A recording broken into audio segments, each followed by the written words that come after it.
ದಾನಿಗಳನ್ನಾಗಿರ್ಬೋದು ಬೇಡಿ ಬಂದಂತ ಭಕ್ತರಿಗೆ ಎಲ್ಲರಿಗೆ ದಾನವಾಗಿ ಎಲ್ಲಾನು ಕೊಡೋದ್ರಲಿಂದ ಅವ್ರ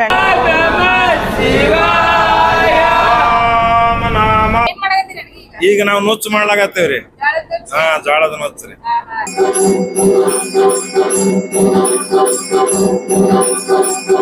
ಪಾದಪೂಜೆಯೊಂದಿಗೆ ಲಿಂಗ ಪೂಜೆ ಮಾಡ್ಕೊಂತಾರೆ ನೋಡ್ರಿ, ನೋಡ್ಬೋದು ಅದ್ಭುತವಾದಂಥ ದೃಶ್ಯ. ಇವತ್ತಿಗೂ ಆರಿಲ್ಲ ನೋಡ್ರಿ, ಸುಮಾರು 200 ವರ್ಷಗಳಾಯ್ತು ನೋಡಿ ವೀಕ್ಷಕರೇ. ಈ ದೀಪ ಇನ್ನೂ ಸಹ ಇಲ್ಲಿ ಇನ್ನೊಂದು ಏನು ವಿಶೇಷತೆ ಅಂದ್ರೆ ಈ ಗೋವುಗಳ ಗೋಮೂತ್ರ ಮತ್ತು ಸಗಣೆಯಿಂದ 1822ರಲ್ಲಿ ಶರಣಬಸವೇಶ್ವರರು ಲಿಂಗೈಕ್ಯ ಆದ ನಂತರ ಪ್ರಾರಂಭ ಆಗಿರ್ತಕ್ಕಂಥ ಈ ದಾಸೋಹ ಸುಮಾರು 200 ವರ್ಷಗಳಿಂದ ಸತತವಾಗಿ ಇದೇ ತರ ನಡೆಗತ್ತದ ನೋಡ್ರಿ. ದಾಸೋಹಕ್ಕೆ ಇನ್ನೊಂದು ಹೆಸರಂದ್ರೆ ಶರಣಬಸವೇಶ್ವರ ಸಂಸ್ಥಾನ ಮಠ ಅಂತ ಹೇಳ್ಬೋದು ನೋಡ್ರಿ. ನಮ್ಮ ಮನೇಲಿ ಯಾರಾದ್ರೂ ಅಂದ್ರೆ ಇಲ್ಲಿ ಈ ಭಾಗದಲ್ಲಿ ಮಾಮೂಲಾಗಿ ಯಾರಾದ್ರೂ ಯಾರಿಗಾಗಿ ಹೆಚ್ಚಾಗಿ ಕೊಟ್ರೆ ಏನ್ ಶರಣಬಸಪ್ಪನ ದಾಸೋಹ ಅಂತ ಮಾಡಿದೇನ್ ಮನಿ ಅನ್ನೋದನ್ನ ಈ ತರ ಒಂದು ಮಾತನಾಡ್ತಾರೆ.